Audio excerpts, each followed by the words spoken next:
ठीक है। सर, मैं दूसरे एक बर्निंग इशू पे आपसे क्वेश्चन लेना चाहता हूँ। टिपिकली आपने देखा होगा कि सरकारी कंपनीज के अंदर एक शेक हुआ ज़ोर से, पिछले 2-3 दिन पहले।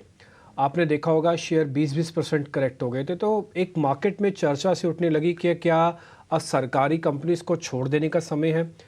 क्या सरकारी कंपनीज में से प्रॉफिट बुक कर लेने का समय है? या फिर सरकारी कंपनीज थोड़ा एक कूल ऑफ होंगी या फिर से नए राउंड की तैयारी कर रही हैं? सर, आप क्या मानते हैं?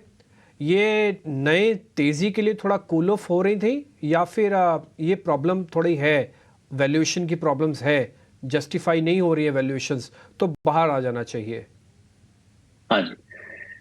सी देखिए, हमारा जो मार्केट में बिहेवियर है इन्वेस्टर्स का, वो ये है कि बिकॉज़ ओवरऑल मार्केट अगर आप देखें, तो ओवरऑल मार्केट सस्ता नहीं है वैल्यूएशन के हिसाब से।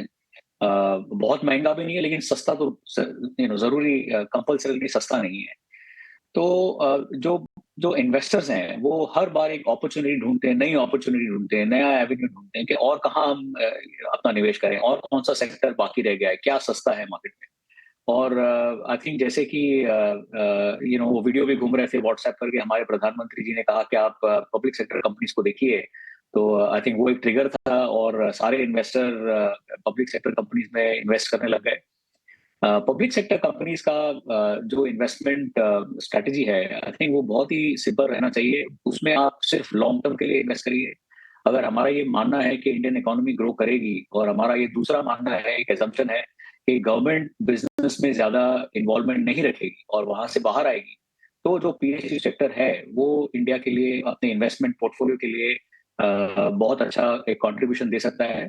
बट अदरवाइज़ अगर आप ये आपका असम्पशन ये रहेगा कि जैसा चल रहा था वैसा चलेगा, तो जो आपने कहा कि पीएसयू वैल्यूएशंस तो बहुत ही बढ़ गए हैं। अनरीज़नेबल लेवल तक हो गए हैं, तो ये जो वॉलेटिलिटी हमें दिखी है, आप देखिए 2-5 साल तक पहले कोई पीएसयू में इतना कभी उछाल या वॉलेटिलिटी आई ही नहीं।